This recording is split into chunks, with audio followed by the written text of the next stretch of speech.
Ladies and gentlemen, please welcome to your stage your host, Mr. John Acton.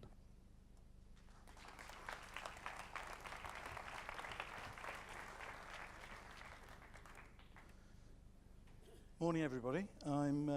Apologies for the check-in. Obviously, a lot of people arrived at the same time. If you haven't checked in already and got your badges, please go back there after this session and get your badges for the rest of the day. Okay, welcome everybody to Deliver 3. This is the third time that Stefan has organised this fantastic event. Deliver 1 was in Luxembourg and Deliver 2 was last year in Berlin. This is an e-commerce event like no other that I've ever been to or been involved with, in terms of there's an absolute obsessive purpose behind what Stefan tries to do. And that is he wants to drive innovation, foster change, build connections, and most importantly, do business. So you'll discover all of this later on. We have over 450 retailers in the room today. There's at least 110 from the UK, approximately 80 from France, 60 from Germany, and many from Spain, Italy, the rest of Europe, and beyond. Okay. There are essentially 4 elements to the Deliver event. The first element, there are 4 compelling and interesting panels. Yeah, mobile phones off, please. There's 4 compelling panels. One of them will start in about 5 minutes. There's another one later on this afternoon, this evening, and then 2 more tomorrow. Okay, and they're very interactive discussions in here. Then there are 10 highly engaging workshops which will take place on the first floor in the Shakespeare room. Now, seating is limited to just about 100 people, but I'll be running half of them. My colleague Ernst, who you're going to meet very shortly, will be running the other half. And these are really engaging, interactive, challenging workshops, so please go if you can. The third element is there's one place really to do business, and that's in the exhibition. We have over 61 exhibitors and sponsors in there, and there's loads of places for one-to-ones. And finally, I already know, I spoke to somebody last night in the bar, and they have already scheduled 20 one-to-one meetings today and tomorrow. So you need to use the app to start doing that, and I'll explain that to you now. If you go to the web app, it's actually, I think I have it here. There you go. Top right-hand corner. App.deliver.events. Please go to there. You can see all the attendee lists to see who you want to see and perhaps have a meeting with. All the sponsors are on there with all their details. You've got the logistics of the event over the next 2 days. You can enter your own contact details so other people can see that you're here as well. There's a live chat feed, but most importantly, there's details about the awards which will be presented later on this afternoon. Now, only the retailers are allowed to vote. Oddly enough, Stefan thought that some of the participants, DPD, DHL, what 3 was, they might start voting for themselves. So to cut any of that nonsense out, only the retailers can vote. So there's 450 of you in here, so please take advantage. Go to the app, go to the awards drop-down, and there are 5 categories for this evening. Okay, we've got the Game Changer Award, which last year was won by What 3 Words. We've got the Sustainability Award. Last year, DS Smith won it. We've got the Customer Experience Award, which DPD won last year. And we've got the Cool Vendor, I love that, Cool Vendor Award, which What 3 Words won last year. And finally, the Rising Star Award, which Urbance won last year.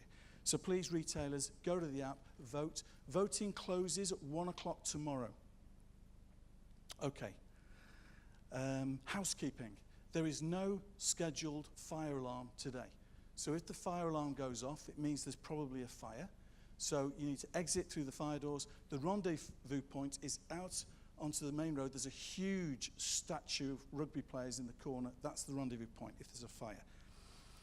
I'd now like to introduce you to, these are the workshops, so I should have shown you those. As you can see, there are 10, 6 today, 4 tomorrow, upstairs in the Shakespeare room. And I want to introduce the founder of Deliver, Stefan Tomczak.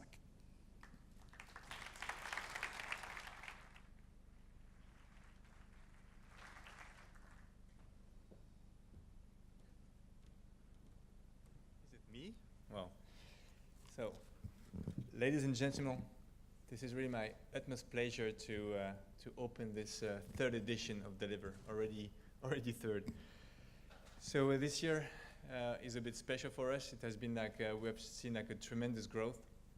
Every year you come more and more. So and every year we, as John said, we focus on high quality, pretty much. You will see it with the speakers you will see on stage today and tomorrow. Very high-level speakers coming from all over Europe, and even half of them coming from outside Europe. You will also see the quality through all the innovations brought by all the partners who are on the other side, on the other room, and they have lots of innovation to share. This is a sure thing, I know. And by the way, I would like to take the opportunity to thank our 61 partners who are joining this year. It was only 25 last year, so you see the growth year on year, who make Deliver possible. So thank you.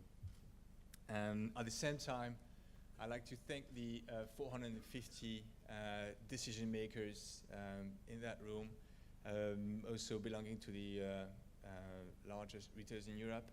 And thanks to your presence here, you make Deliver the center of the e-logistics ecosystem in Europe for 2 days.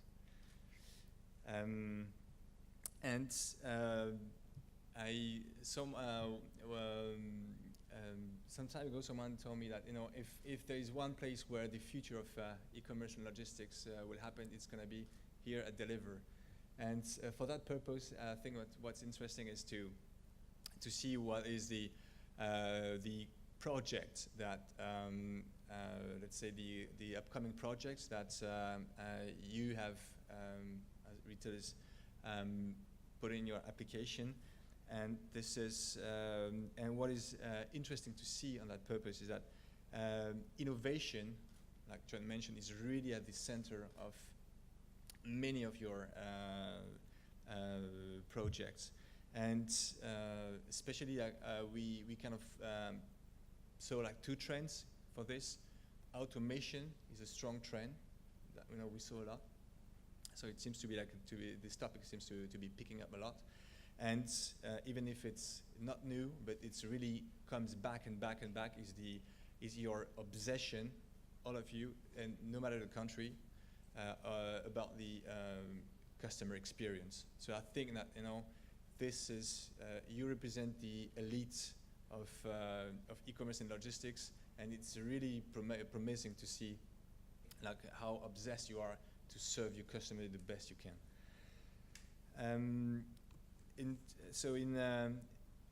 In terms of innovation, let me maybe bring my own small contribution.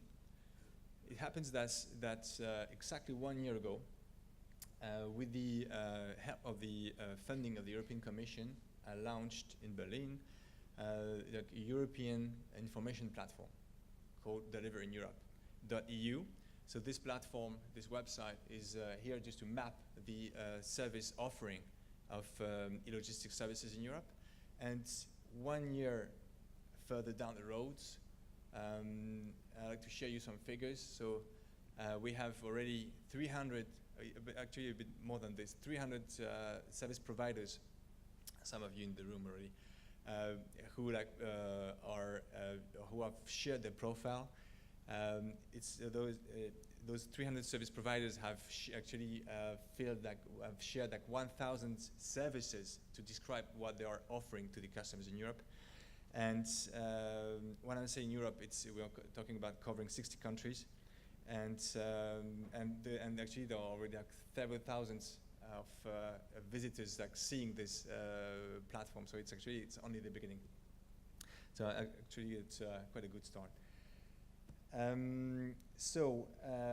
This is almost all for me. So I wanted just to remind you that Deliver is your event. It's your summit.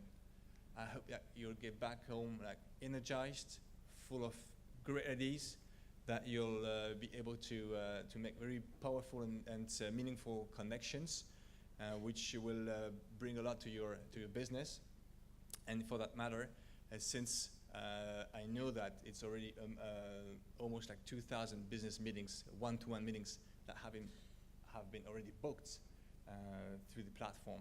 So I'm quite sure that about the connection, this piece will be pretty well successful. So let me now introduce you to the first panelist. And first of all, I would like you to give a big round of applause to Ernst Hostra, Managing Director of Startup Bootcamp. Thank you. Thank you all.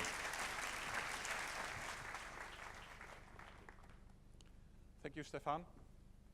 Welcome all to another great event at Deliver in a beautiful location.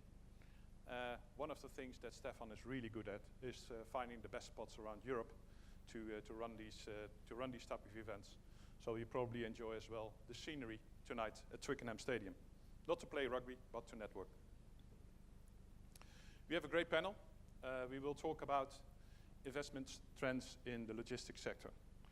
I will not do that alone. I will do that together with my fellow panelists. And I would like to join me in welcoming on stage Chris Steino from Noordzone.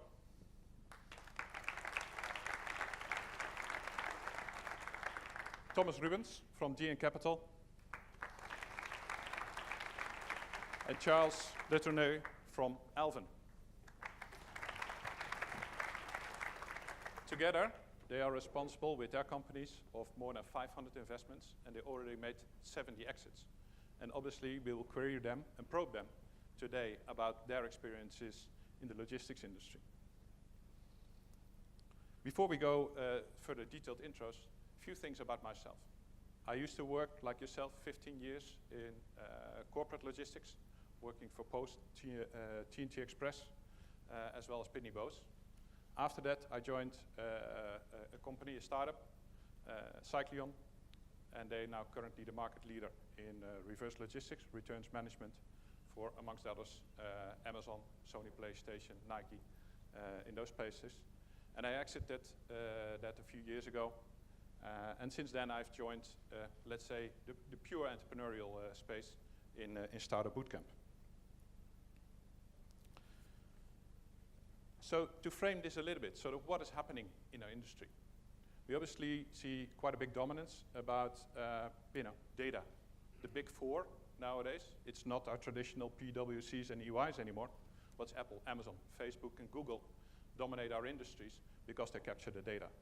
They build the intelligence, they give you the access to new ideas. Or they also dominate how you purchase a product in any given store. Nowadays, 60 to 70% of the purchases is being influenced at the transaction level by these four. There's also positives in there, because nowadays, to run market research or run an experiment is probably 1/1000th of the cost than it was 5 to 10 years ago. So you do Facebook ads, you do Google ads, and off you go, and you find your product market fit, which is unique nowadays in the industry. The other thing is what we see, what I would call the retail apocalypse. What is happening in the traditional bricks and mortar industry is really challenging. About 50% of the big malls in the US will probably close by 2024. Only this year, 12,000 retail stores will close in the US alone, which is phenomenal if you look at that, the impact that it has on the high streets or the shopping centers. If you see the client approach, that is changing rapidly. You have to go to mobile. If you don't have an investment or a design that is starting with mobile, probably not going to make your returns in time. Look at new models in Holland. We have Picnic, which is a total new retail option. They're only driven that by data and by mobile, and they're hugely successful because they're also using electronic vehicles, for instance. Circularity. World Economic Forum just predicted in their Davos round that without this, if you don't really embed circularity, sustainability in your business models, you're probably out of business in 5 to 10 years' time. AI, robots. You see a lot of that on display in the exhibition area. But without this, you probably have big difficulties to sustain your business models. Also there, if you look, there's a nice report by CB Insights published this weekend, which actually says that 70 to 80% of the cost can be slashed in your manufacturing and logistics chain if you apply AI and robotics in full in your warehousing and value chains. We all experience as well in our staffing, recruiting talent is extremely difficult. So how do you retain, especially in our sector, in the logistics and the retail sector, which is not the most sexy, as we all know? How do you get the millennials in there? Knowing that by 2025, about 40% of your client base could be millennials. So how do you address those, and how do you attract those people in your organization? And also on your blue-collar staffing, you have to become more efficient. So how do you find clever models in this space as well to work from? Obviously, data are key in all of this. So be focused in those areas, and we will learn a lot today from the panel. The final element I would like to address is the lean startup area. Gartner predicted that by 2021, 50% of the business will have adopted lean startup in their business models. And from the world where I come from, in the lean startup and startup bootcamp, we work with all the large corporates like Unilever or Jacobs.de or ING or Rabo, really to teach them and how to go through this journey. And it's extremely effective to make that culture change and using elements like lean startup. GE is a great example in the US. They have adopted this in full. Fail fast, experiment a lot, move to the next level, and do also innovation accounting, making sure that you marry both worlds and make that culture change in your organization. My world is that as Startup Bootcamp, we have accelerated about 600 startups. We are the largest business accelerator outside the US. We work with many corporates around the world to work on that culture change, on that lean transformation process with them. And we also accelerate talent. We also engage academics. We probably, like many of us, have chosen the wrong studies, right? Doing your postgrad type of studies. We retrain them to become the UX designers, to be the growth hackers, to be the digital innovators of this world. That's hugely successful, because this is also what our industry needs to get that new, fresh minds into our companies. So now I will ask each of my panelists to give a short introduction on the company that they represent and their experiences in investing in the logistics sector. So each of them have made multiple investments in the logistics sector.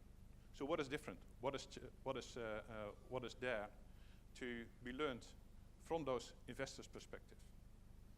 If the investors are interested, we are a successful business area.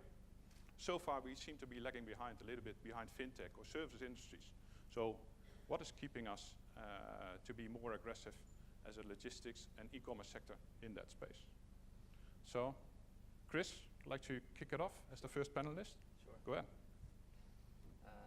Hi, everybody. I'm very excited to be here today. I work for Northzone. I joined the company about 2 years ago. Before that, I was on the other side of the table building my own business and trying to raise from VCs. So now I switched the sides, and since 2 years working as an investor. A bit background on Northzone. We have around 1 billion euros under management, investing across like different funds in technology ventures, mostly in very early stage businesses like Series A to C, when they're very like comparably small companies, tickets of like 3 to 20 million. And we invest across Europe as well as the US. Two things that set us apart from other venture capitalists is, one, we have a distributed office structure. So we have offices in New York, London, Oslo, and Stockholm, from which we support our portfolio companies a bit of in a different way than most of other venture capital funds that are a bit more centralized. The second thing is like we're quite entrepreneurial. Most of our investors have been on the other side of the table, where we hope to support our entrepreneurs in a bit of a different way. We're known for a couple of really great investments. Like this year has been especially very successful for us. We had like 2 big ones, Spotify earlier this year, as well as iZettle, which just got sold for 2.2 billion to PayPal. We invest like across various sectors, and like the relevant investment for this conference, we have done a bunch of like e-commerce investments, and 2 of the companies are actually here today, Lizara and Outfittery. But most importantly, we have invested in FreightHub. The guys are also here today. It's a global digital freight forwarder, so container shipping from China to Europe across like all the different modes, ocean, air, and road. We're very excited about this opportunity because what we saw that with technology today, you can provide a much better service to your customers, tracking, transparency, communication with your clients, which traditionally is quite like offline, telephone, email based, and now can happen through platforms. A very revolutionary product, and if you guys are interested in that type of solution, please feel free to approach me or the company. Maybe an insight from FreightHub, why we're also excited about this space is most of the logistic companies are B2B, and what we're seeing today is like the consumeration of like B2B businesses, where from our private lives we're used to like using the mobile to order all kinds of services, having all the transparency in like tracking our shipments, etc., etc. The B2B world is not necessarily up to speed what the consumers have today, which also triggers like then more willingness on the decision maker side in the B2B environment to actually push services that provide them that kind of convenience. So it's a general trend, but also like new generations that grew up with that type of technology and convenience are now getting into decision maker positions in companies and are opting for services that are a bit more advanced. And that's where we see opportunities for tech companies to go into that gap, and which are much quicker in innovating around the experience and providing an opportunity there. Thank you, Chris. So Thomas, you're next in introduction. I'm Thomas from DN Capital. I've been a partner at the firm for now 7 years. We mainly, we focus on early stage investments even earlier than Northzone. So we typically come in at the seed Series A. We'll start off with checks of $500,000 up to 20 million over the life of the companies. We recently closed our 4th fund. It's a 200 million euro fund. We have offices both in London and in the US in Silicon Valley, and those are the 2 main geographies we invest into. I think typically we like to invest 50% of our portfolio in new markets and new industries. We were one of the first investors in Shazam, and just when the smartphones were coming out, we recently sold the company to Apple.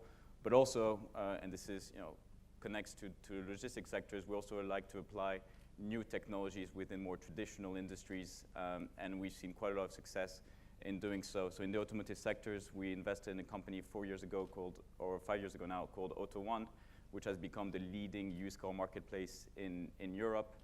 Recently raised $500 million from SoftBank at close to $3 billion. We had an investment in the UK called Purplebricks, where we invested very early on, back 4 years ago, which disrupted the real estate market. We IPO'd this company successfully, and now it's worth over $1 billion. And then off in the US, in the fintech industry, we backed a company in the remittance space, which recently raised $100 million from Naspers. And where we're excited now, we've been so we've been looking a lot at the automotive sectors, real estate sector, and over the last 2 or 3 years, we've been spending quite a lot of time in the logistics. We're not the only ones, but in VC in general, you can see that there has been a dramatic expansion in funding in this sector. It was 4 or 5 years ago, probably sub $500 million of investment. Now it's close to $6 billion globally, and this won't stop. I think we were investors in quite a few successful e-commerce companies. I see Dirk from Mr. Specs in the crowd here, and we kind of understood the cost structure of e-commerce businesses. A lot was done to solve payments. A lot was done to solve kind of acquisition and marketing, and very few software were done when it comes to logistics. And logistics is a massive cost center for e-commerce companies, but I think what Amazon has also taught a lot of us, it's also a value driver, right? So it's not only a cost center, but now it's also how do you deliver more revenues for your businesses. And therefore, looking into how Amazon has managed to use logistics as the ultimate weapon in this market, and understanding how potentially we can look at investments that help companies that don't have that scale have the same capabilities as Amazon has been something of interest to us. And therefore, we're looking a lot into optimization of warehouses, warehouses on demand, looking in how AI and machine learning can be applied into fulfillment, and also looking into first mile logistics. So some of our first investments in this space were ShipHawk in the US, which is a new generation transportation management system, really enabling e-commerce and marketplaces optimize their fulfillment. In Paris, we recently did investment in Cuban, which operates a first mile logistics for small businesses, enabling them to sell at a faster pace and be able to compete against the like of Amazon. And so, we'll be, and then the final one is an early stage investment in AI for robotics, enabling robots to be more manipulative in the way they use their grips and their handles in order to optimize fulfillment. And so those are the early stage opportunities we've backed. Hopefully they'll grow to be large successes as well, but we'll look to do much more in logistics over the next few years. Thank you, Thomas. Charles, you're next. Yes, hi everybody. So I'm one of the 2 co-founders of a fund called Alvin. It's a 500 million fund. We invest early stage in technology companies all across Europe. Typically, our 3 segments are like my colleagues. I mean, we invest a lot in consumer businesses. We invested a lot in e-commerce verticals and direct-to-consumer brands. We also invest in a lot of SaaS companies. We have about 15 SaaS companies in the portfolio, and we invest a lot in deep tech, in AI. With a strong trend towards the US, I mean, we have like about 15 companies in the portfolio that has flipped to the US and raised significant amounts with large US investors and targeting US exits. And we invested in the segment of logistics in 2 companies, typically one called Pickup that we sold to the French Post Office and has become the largest actually network of pickup drop-off points in Europe with 30,000 points.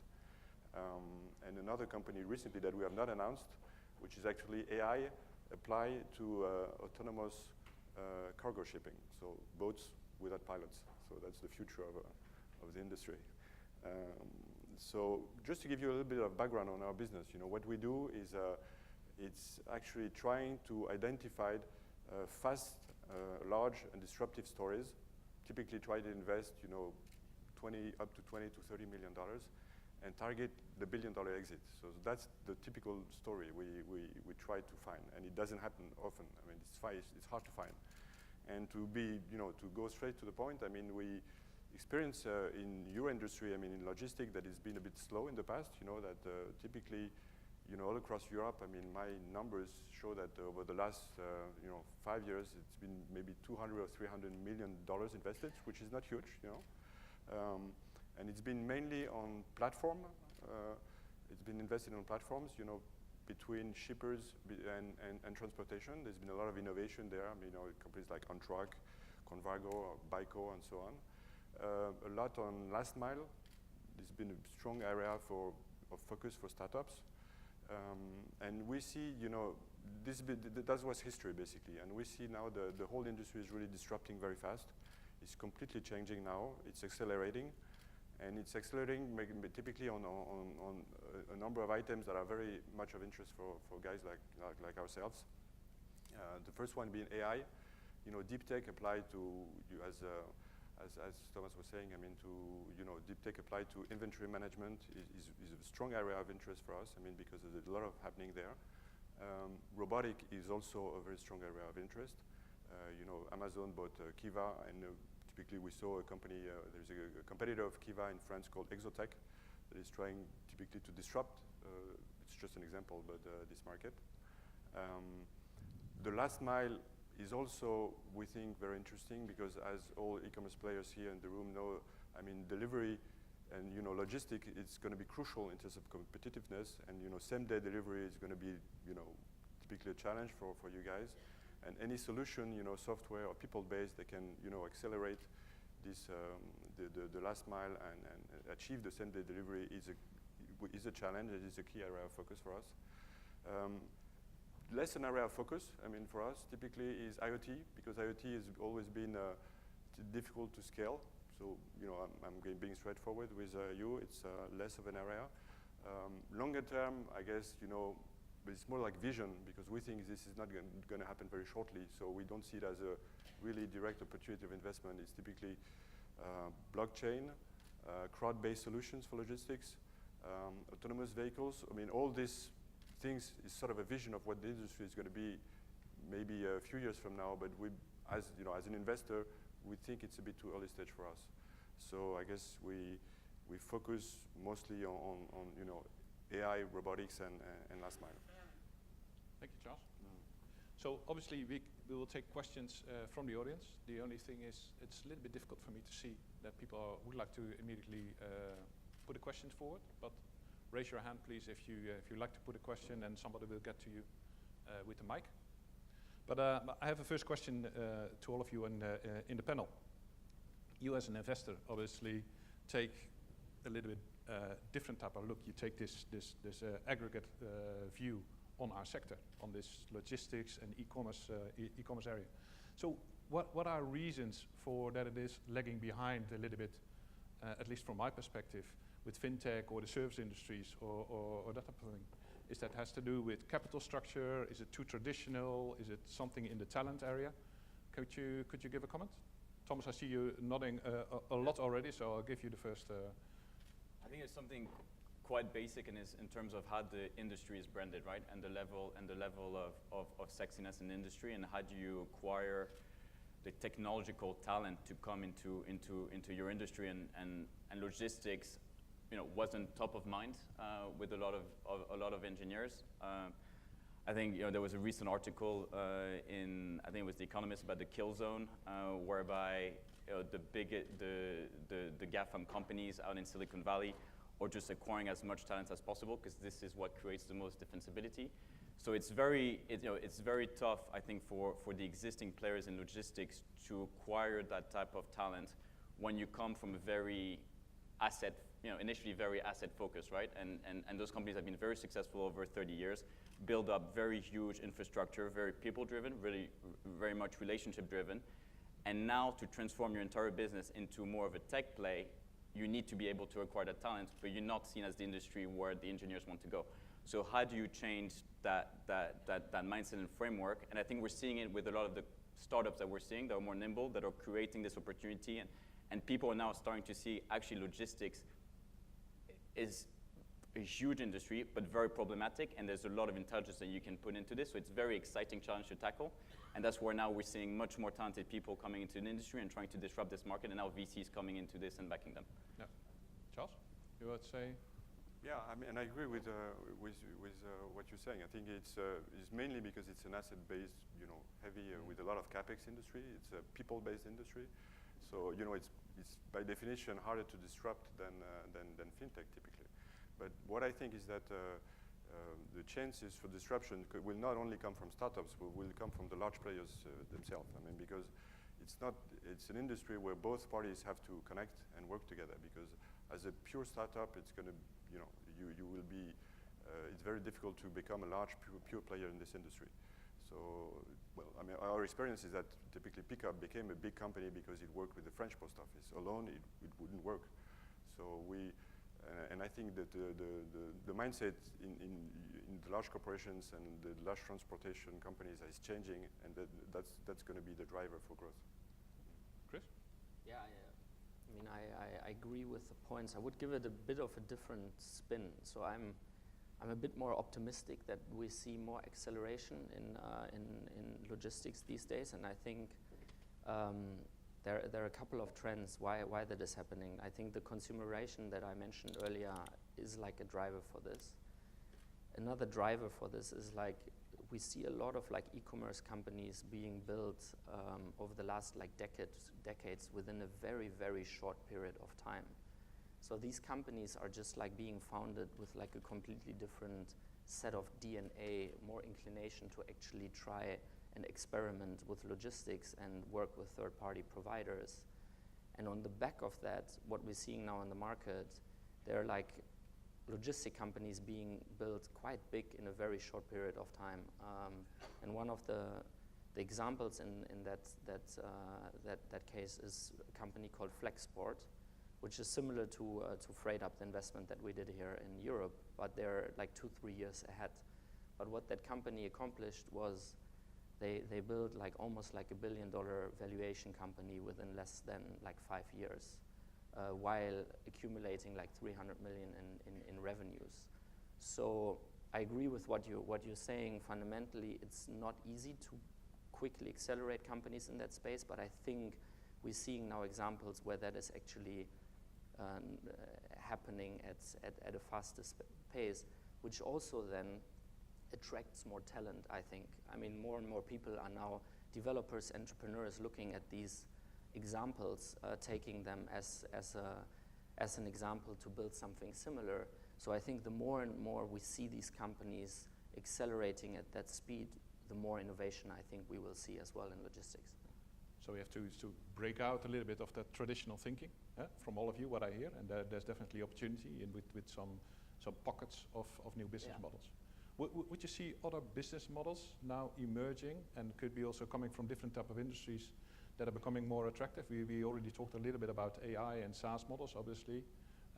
Is there any particulars that you would see at this point, and which are emerging, where you say sort of, hey, this could be really interesting for you guys to look at, from a I mean, for us, something that we find quite exciting is anything to do with warehousing and how you compete. Coming back to the efforts around last mile and how do you provide this same day delivery? A lot of it comes to where your warehouses are distributed. And if you think of the level of warehousing that Amazon has, I think it's 160 of warehouses or distribution centers, which enable them having that level of density. And also most recently we see with Ocado how they've transformed for being purely an online retailer of food to actually becoming much more of a technology play with their fulfillment centers and licensing that technology to players in France initially and to the US. I think the market cap on that announcement with the US partnership, the company stock price went up 50%, which is quite dramatic, and people are now putting a premium to this technology, and I think fairly so as well. So we think this new approach around how do you make on-demand warehousing and enable smaller retailers that don't have the scale of Amazon getting access to their inventory in different locations to be very important. We see a big trend in terms of international shipments. So a lot of the demand for your products can come from outside of your own country. And again, this poses the same logistical issues or amplifies the logistics issues that you have, and therefore having international players which enables you to expand your logistics solutions globally, I think it's going to be a great value driver and a space where we want to invest into. Charles? Yeah, I think for me there is 3 important words. I mean, the first one is software, the second is better service, and the third one is less people. So anything that basically regroups these 3 words, I think is an attractive opportunity. Typically robots in warehouses, replacing people, managing boxes. It's an interesting topic. You know, if you have a way to make the guy on the bicycle, you know, being better in dropping his boxes to its clients, because you have optimized the way he does that with a good AI, that's an attractive opportunity. So, you know, anything that will, you know, optimize basically the warehousing and then the last mile transportation, and it's based on software, that's going to be a lot of value added, you know, for all e-commerce players. It's going to be crucial in terms of competitiveness, and it's an asset-light software business, which is going to be, you know, very scalable, very attractive for investors like our guys, and that will potentially create a lot of value and you know, make a big exit. You know, bring value to the industry and bring value also to the investors. Okay, Chris?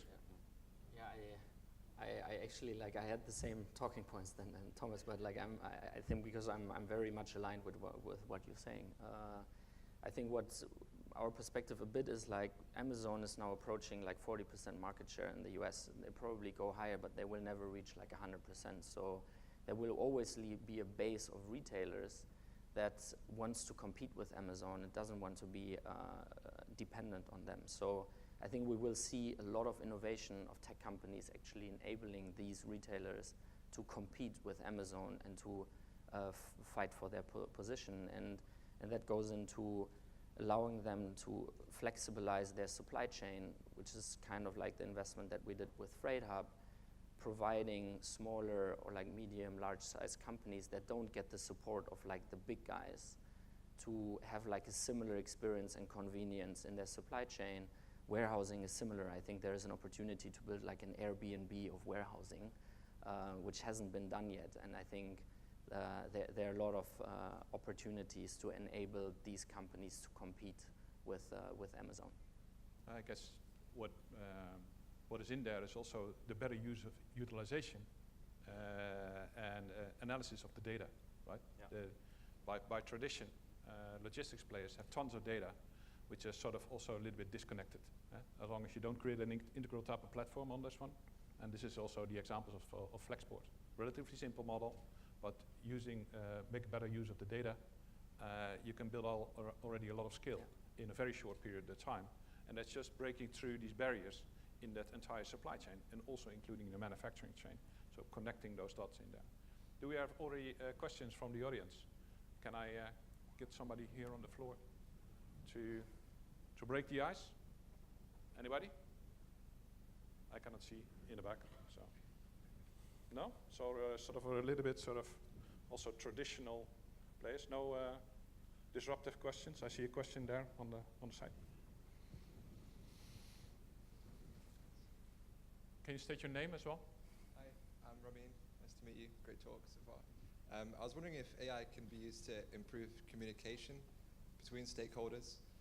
Is there anything you can input on that? Because it seems like it's been used for robotics so far and research, but allowing a medium to communicate from one stakeholder to another. Is there any possibility or vision that you might see that you want to share? From the AI perspective? Yeah. Okay. So I can. So the view, if you AI is obviously, you need to make the machine also a learning engine, which always takes a bit of time. So having the right focus and communicating machine to machine is not necessarily AI, right? Sort of. But could you sort of, I mean, yes. focus your question a bit more to the logistics area or to the commerce area? Yeah. So logistics, like smaller retailers, to access their inventory, they need a certain level of communication with, for example, your stock levels, your people working in the warehouse. Mm-hmm. So if there was an AI mediator where you could, for example, almost like a Google search, do I have this? How long would it take? How can I get it to me? Would you think that AI also could provide input to make that process more efficient for smaller businesses? Yeah. Yeah. I mean, I think so. I mean, AI, I mean, what we see today in investments is a lot around, and I think that applies to logistics as well, is like a lot of like customer services actually happening in the interaction between clients, and back and forth communication around, hey, where's my parcel? Where's my container? What's happening in the customs there? Why do I have a delay, et cetera, et cetera. So I think startups are tackling these type of communications with AI to enable like more efficient processes. So basically providing the customer service person who is answering these requests with like recommendations on how to phrase the answer by then pulling data from the different systems, providing the recommendation so that the customer service person doesn't have to type the whole sentence and do the research on their own. They actually like enabled and able to provide a more efficient service. And I think these are the first steps that we're seeing today that like make this type of communication more efficient. I think in the very future there will be something around AI that you don't actually have to have real people monitoring what's being said, and that like you can automate most of the communication that is happening there. But and when it comes to logistics, just on communication, I think blockchain has a much immediate applicability, especially, I mean, when you talk about your company, Freight Hub, and the number of different parties with regards to tracking a shipment from point A to point Z. So that's, in the communication space, that's where we're looking more into, and how do you streamline those processes? And because there's, you're providing better visibility on where the cargoes are, but also reducing the level of friction and cost. Maybe also to add, in one of my portfolio companies called Jetlink. It's an AI and robot engine for customer service. It can also work for very small businesses, but it has this adaptability and the fast learning in this one. So it actually takes out all your peaks in customer service queries. It has the ability to connect with all the different type of media channels in there and learn by itself every day a little bit more. And the beauty of it is actually when you optimize those data, you need to have a certain minimum data set, but optimizing those data actually gives you also a lot of opportunity for your outbound sales. And it started off as a simple type of customer service, but we pivoted really that it is also in this area. And this you can only do by AI, because the amount of data that you need to process in any type of other technology is almost impossible. So you need to have that AI engine and starting that self-learning quickly to move that forward. But nowadays you can easily access those models already. Yeah? Also in those type of things in the retail space. Charles, anything to add on this? No, I fully agree with my colleagues. I mean, I think AI will, and to answer your question, I think AI will accelerate, potentially access to data and offer better service, I mean, to consumer, typically to the final consumer, and give him an answer faster to his request. But I think the most, where the AI is really going to change, in terms of value added is more like the core of the business, which is, inventory management. Typically, it's find patterns and, be much better in terms of predictability, in terms of how you manage your inventory, and optimization. Optimization and predictability are both two areas on which AI is going to add a lot of value, in addition to customer service. And AI, I think we're just at the beginning of this journey. There's a lot more to come. So find ideas and projects in your own organization to further adopt the technology, because it is super powerful. It does help you to make that game-changing disruption what you need in order to stay competitive within your market. We are close to ending this session. Very lively debate. So I would like to give you the opportunity to make one final message. Make it disruptive, make it challenging for the audience, or from each of you, to see it sort of, hey, what is the key message you would like to leave this industry with from a VC perspective? Yeah, is there any you'd like to start, Thomas? Yeah, I'm happy to. I mean, I would say that, in general, retailers need to put more focus in logistics and not seeing just as a cost center, but as a value driver. And once you have this mindset and give the responsibilities within your team structures to be disruptive, challenging, and most importantly, looking for innovative solutions within the industry, the great thing is there are now a lot of solutions out there. A lot of great companies building very specific solutions to solve different problems that you may have.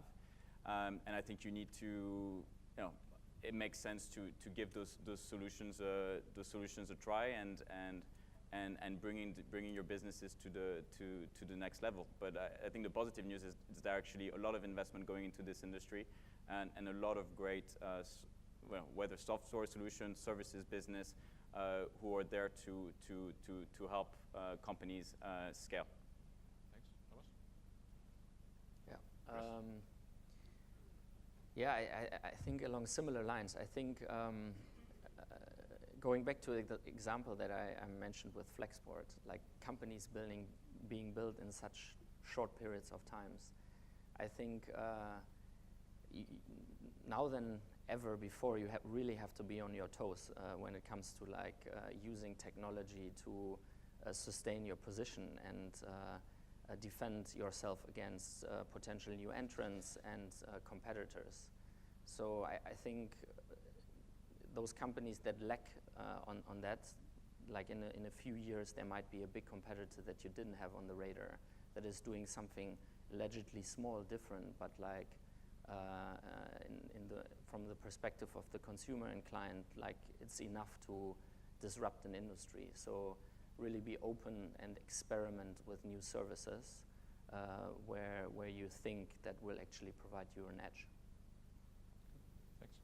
Charles, final words? Yeah, I think there is a big chance for this industry is that it's a big industry. There's some strong historical players, and I don't believe this industry will be completely disrupted by pure new players like it happened in the media industry, for example, in the music industry. And you invested in Spotify, but if you're a media company, then you're facing today, the Google and the Facebooks of this world.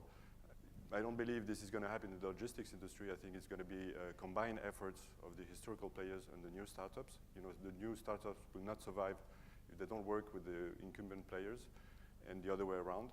So I think it's a big chance for all the historical players in the industry, including the e-commerce players, who basically buy the logistics, to create very nice big companies, but without being completely disrupted by new pure players. Okay. This is the end of this session, so give a warm round of applause for our panelists.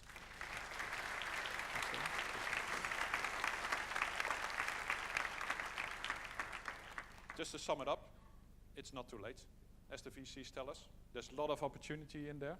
We talked about AI, we talked about further integration between the manufacturing, supply chain, and the retail, the sales. We talked about the AI, how powerful it can be towards the future. And we also talked a lot about talent. Make sure that you recruit the right talent in your organizations to make that jump, which is, I think, critical. So key messages also from our VC panel. And the VCs always are at the forefront of our key developments that are happening to our industry. So those key messages we try to take on. A couple of things on the logistics side. We now will be breaking up for lunch. So you can go in the exhibition area, mingle, talk, network, and learn from all the exhibitors that are out there. If you feel that you need to have a bit of a spin, Tesla is one of our co-sponsors today. You can have a test drive with a Tesla if you haven't done that before. For the Europeans, the wheel's on the wrong side. I don't know why, but I will not change that for you today. And my final remark is we will start our workshops at 1 o'clock up the escalator, 1 floor up. We start with the DHL one, as John introduced. So thank you all for being here. Have a great conference. Enjoy the meals and the fun, the networking today. See you all later. Thank you.